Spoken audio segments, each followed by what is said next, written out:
I was listening to the internet this morning, and I said to myself, I've had enough of this bullshit. People, 99% of people on the internet are talking about their subjective experiences, their subjective thoughts, theories, perceptions, their beliefs. They're talking about how the world ought to be, and they never talk about objective things. They never talk about transcendent things or universal things like peace, love, truth, beauty. They never talk about these things. These things stand alone. They don't need anything to hold them. They are almost principles. They stand alone. But people don't talk about it. I suppose it's only when life gets really, really bad that people start valuing a bit more these universal things: peace, love, reciprocity, justice, beauty. Meanwhile, since life is good,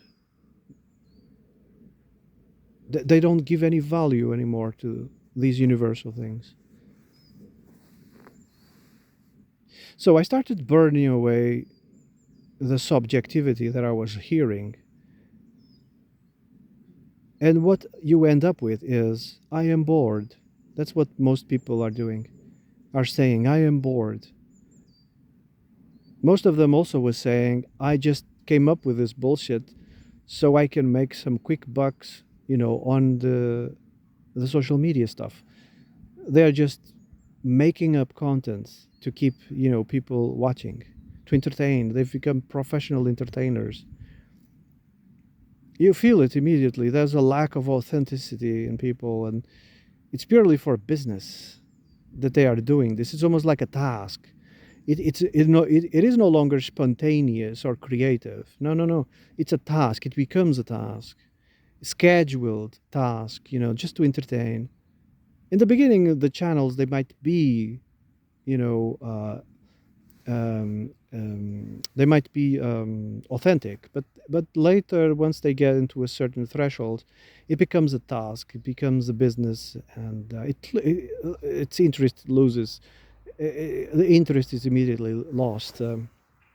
So, so most people are doing social media for money. Others are bored out of their lives, and secretly, I think they spoke about subjective themes because they crave chaos. They crave confusion, chaos. They crave difficult times, and that's why most people actually vote for difficult times,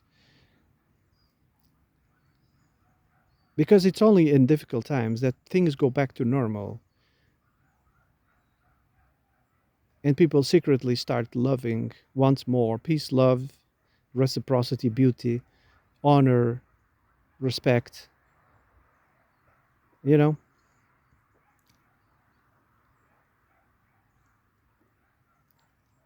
where did technology came from? Technology came from people who lived near the poles, the North Pole, in cold areas. People had no other choice but to find ways to innovate, to survive. They had to discipline their mind, discipline their body, discipline their societies to survive the long winters. That's where the engine comes from. That's where air conditioning comes from. It's from the cold areas. Modern civilization comes from those areas. Why it didn't had its nexus around the equator? Because around the equator, food is omnipresent, temperatures are constant, everything is fertile and humid. You can sleep outside. Well, maybe there's always predators and insects to worry about, but it's not like in near to the poles, it's not like that at all.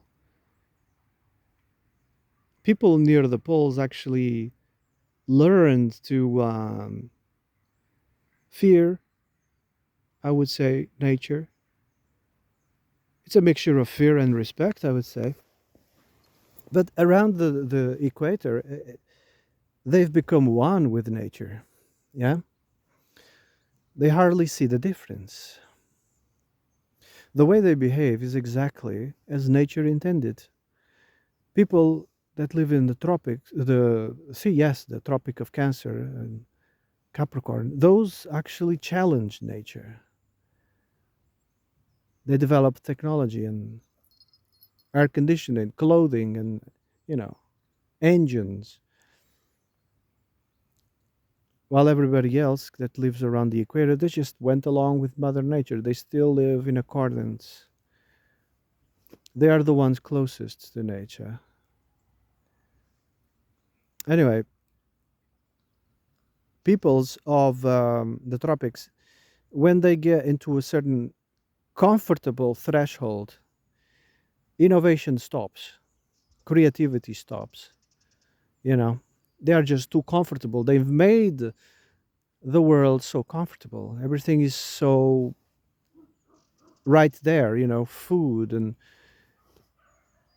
and secretly I think they crave chaos. They crave trouble. They crave difficult times.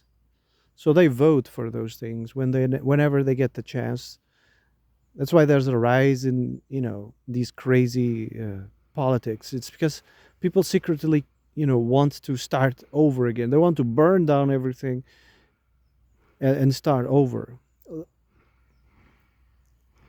Like so many of these capitalists, millionaires, they become millionaires and they're like, okay, let's blow up everything and start over from scratch. When they start over, they might come up with new ideas and a new fresh start, and they're actually maybe addicted to the hormones, to the reward hormones.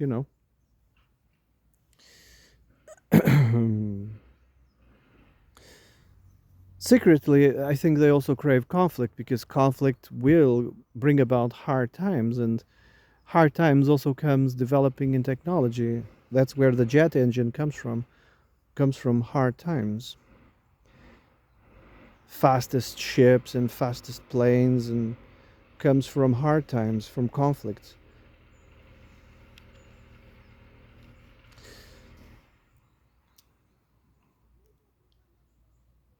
I don't know.